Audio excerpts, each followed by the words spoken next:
Sylvia প্লাথের লেখা the rival কিন্তু শুধুই একটা কবিতা নয়, এর ভেতরে লুকিয়ে আছে একটা আস্ত রহস্য। কে এই প্রতিদ্বন্দ্বী? এমন একজন যার সৌন্দর্য একদিকে যেমন মুগ্ধ করে, অন্যদিকে ঠিক ততটাই ধ্বংস করে দেয়। চলুন আজ এই কবিতার গভীরে গিয়ে রহস্যটা সমাধান করার চেষ্টা করা যাক।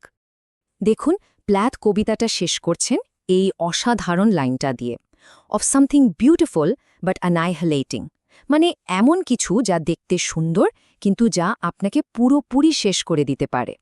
এই একটা লাইনেই যেন পুরো কবিতার ধাঁধাটা আটকে আছে। তো কে প্রতিদ্বন্দ্বী, আর সৌন্দর্য সেটা কিভাবে এতটা ভয়ঙ্কর, এতটা বিধ্বংসী হতে পারে? চলুন এই তদন্তটা শুরু করা যাক। তো এই রহস্যটা সমাধান করতে আমরা এগোবো একটা তদন্তের মতো করে। প্রথমে দেখব চাঁদের সঙ্গে প্রতিদ্বন্দ্বীর কি অদ্ভুত তুলনা টানা হয়েছে। এরপর দেখব তার উপস্থিতি কিভাবে সবকিছুকে একেবারে পাথর করে দিচ্ছে। তারপর আমরা খুঁজে বের করব তার পাঠানো সেই বিষাক্ত অসন্তোষের প্রমাণগুলো। বোঝার চেষ্টা করব তার তৈরি করা সেই অদৃশ্য মানসিক কারাগারকে। আর একদম শেষে সব সূত্র এক জায়গায় এনে এই বিশ্বাসঘাতকতার আসল রূপটা আমরা উন্মোচন করব। আচ্ছা, তাহলে আমাদের তদন্তের প্রথম ধাপ, কবিতার একদম শুরুতেই প্লাথ আমাদের হাতে প্রথম এবং সবচেয়ে জরুরি সূত্রটা তুলে দেন। প্রতিদ্বন্দ্বীর পরিচয়টা বোঝানোর জন্য তিনি সাহায্য নেন চাঁদের। চলুন দেখি এই ধ্বংসকারী চাঁদ আসলে কে। প্লাথ শুরুই করছেন এই লাইনটা দিয়ে, if the moon smiled she would resemble you, অর্থাৎ যদি চাঁদ হাসত তবে তাকে ঠিক তোমার মতোই দেখাতো।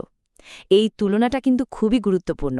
ভাবুন তো, চাঁদের সৌন্দর্য কেমন, শীতল, অনেক দূরের, আর কেমন যেন প্রাণহীন। ঠিক তেমনই এই প্রতিদ্বন্দ্বীর আকর্ষণ, বাইরে থেকে দেখতে দারুণ সুন্দর, কিন্তু ভেতরে কোনো আবেগ বা উষ্ণতা নেই।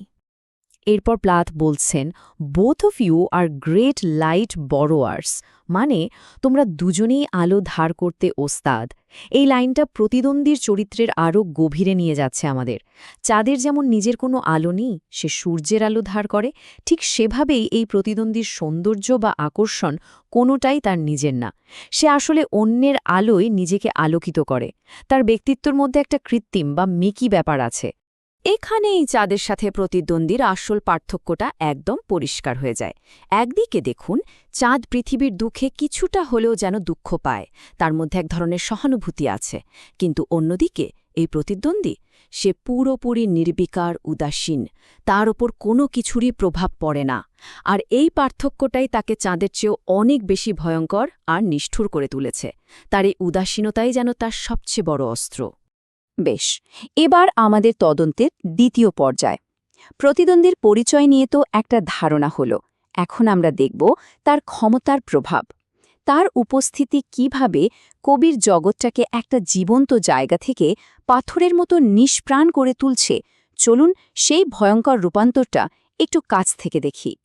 প্লাথ লিখছেন, and your first gift is making stone out of everything, যার মানে দাঁড়ায়, আর তোমার দেওয়া প্রথম উপহারটাই হল সবকিছুকে পাথর বানিয়ে দেওয়া। এই লাইনটা শুনলেই কিন্তু গ্রিক পুরাণের মেডুসার কথা মনে পড়ে যায়, তাই না?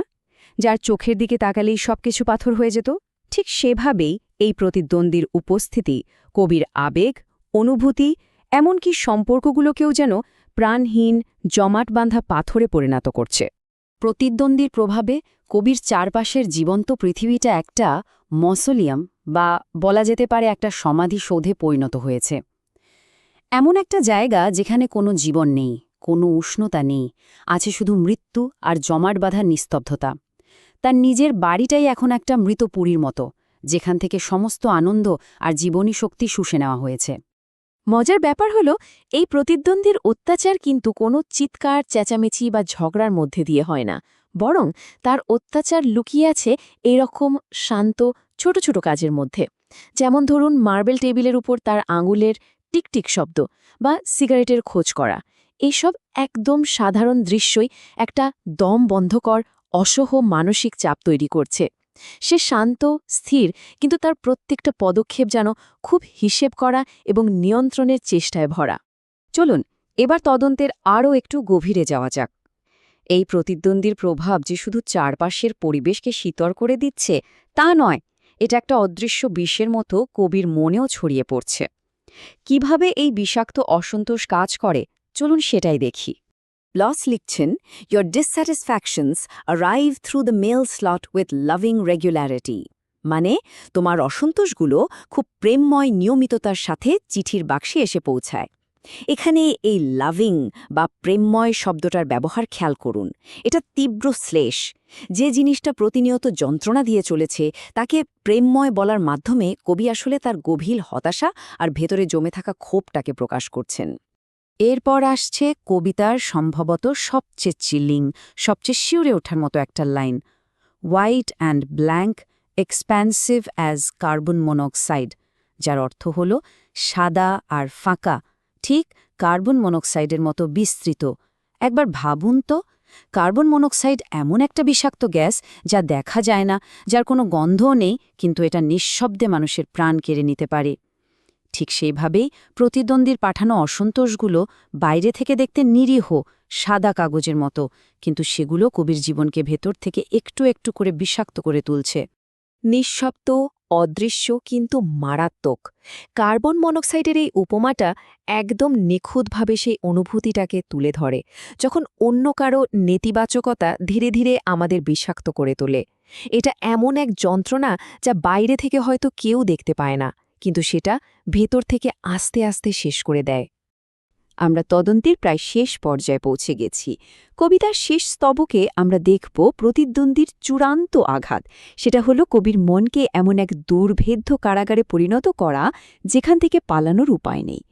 চলুন দেখি কিভাবে এই অনিবার্য উপস্থিতি একটা মানসিক কারাগার তৈরি করে। কবিতার শেষের দিকে কবি বলছেন, no day is safe from news of you, অর্থাৎ এমন একটা দিনও নেই যেদিন তোমার খবর থেকে নিরাপদে থাকা যায়। এই লাইনটা একটা গভীর অসহায়ত্বের ছবি তুলে ধরে। কবি সারাক্ষণ সে প্রতিদ্বন্দ্বীর চিন্তায় ডুবে আছেন। তার উপস্থিতি এতটাই সর্বগ্রাসী হয়ে উঠেছে যা একটা দিনের জন্যও মুক্তি নেই, যেন একটা অদৃশ্য ছায়া তাকে সব সময় অনুসরণ করে চলেছে। এবং কবিতার শেষ line, walking about in Africa maybe but thinking of me, মানে হয়তো আফ্রিকায় ঘুরে বেড়াচ্ছ কিন্তু ভাবছ আমার কথাই। এই লাইনের ভেতরের শ্লেষটা খেয়াল করুন। প্রতিদ্বন্দ্বী শারীরিকভাবে যতই দূরে যাক না কেন, এই দূরত্ব তাদের মানসিক সংযোগকে ভাঙতে পারছে না। এই সম্পর্কটা একটা অদ্ভুত আবেশপূর্ণ বাঁধনে বাঁধা পড়ে গেছে, যা ছেঁড়া প্রায় অসম্ভব। আমাদের তদন্তের সব প্রমাণ এখন আমাদের সামনে। আমরা দেখেছি প্রতিদ্বন্দ্বী কে, তার ক্ষমতা ঠিক কেমন, আর তার প্রভাব কতটা বিধ্বংসী হতে পারে। তো এখন সময় হয়েছে এই বিশ্বাসঘাতকতার একটা ব্যবচ্ছেদ করার, মানে প্লাথ ঠিক কোন থিম আর কোন কৌশলগুলো ব্যবহার করে এত শক্তিশালী আর যন্ত্রণাদায়ক একটা ছবি আঁকলেন সেটা বিশ্লেষণ করার। এই কবিতার মূল বিষয়গুলোর মধ্যে আছে বিশ্বাসঘাতকতা, দমবন্ধকর অনুভূতি, ক্ষমতা আর নিয়ন্ত্রণের খেলা, এবং অবশ্যই এক মানসিক কারাগার। কিন্তু একটা কথা মনে রাখতে হবে, দ্য রাইভাল কিন্তু শুধু বাইরের কোনো শত্রুর গল্প নয়। এটা আমাদের নিজেদের ভেতরের সংগ্রাম, আমাদের নিরাপত্তাহীনতা আর নিজের মনের সাথে নিজের লড়াইয়েরও একটা শক্তিশালী প্রতিচ্ছবি হতে পারে। প্লাথ কবিতাটা লিখেছেন ফ্রি ভার্স বা মুক্তক ছন্দে, মানে এখানে কোনো নির্দিষ্ট ছন্দ বা অন্তমিল নেই। আর এই গঠনটা কিন্তু ইচ্ছাকৃত। এটা কবিতার আবেগগুলোকে কোনো বাধা ধরা কাঠামোর মধ্যে না রেখে একদম কাঁচা এবং সৎভাবে প্রকাশ করতে সাহায্য করেছে। মনে হয় যেন কবির মনের ভেতর থেকে কথাগুলো কোনো বাধা ছাড়াই সরাসরি বেরিয়ে আসছে। এই বিধ্বংসী ছবিটা আঁকার জন্য প্ল্যাথ কিছু খুব শক্তিশালী সাহিত্যিক সরঞ্জাম ব্যবহার করেছেন। যেমন তিনি রূপক বা মেটাফর ব্যবহার করে প্রতিদ্বন্দ্বীকে চাঁদের সাথে তুলনা করেছেন, যা এক শীতল ধার করা সৌন্দর্যের অনুভূতি তৈরি করে। প্রেমময় নিয়মিততার মতো শ্লেষ বা আয়রনি ব্যবহার করে তিনি তীব্র যন্ত্রণা প্রকাশ করেছেন। সমাধিসৌধ বা কার্বন মনোক্সাইডের মতো চিত্রকল্প বা ইমেজেরি মানসিক ক্ষতিটাকে প্রায় শারীরিক মনে করায়। আর মেডুসার এলিউশন বা ইঙ্গিত দিয়ে সৌন্দর্য আর বিপদকে এক সুতোয় গেঁথেছেন। এই কৌশলগুলোই কবিতাটিকে এতটা শক্তিশালী করে তুলেছে। তাহলে আমাদের এই পুরো তদন্ত থেকে মূল শিক্ষণীয় বিষয়গুলো কি দাঁড়ালো? প্রথমত, সৌন্দর্য একটা অস্ত্র হতে পারে। দ্বিতীয়ত, মানসিক বিশ্বাসঘাতকতার যন্ত্রণা শারীরিক বিষের মতোই মারাত্মক লাগতে পারে।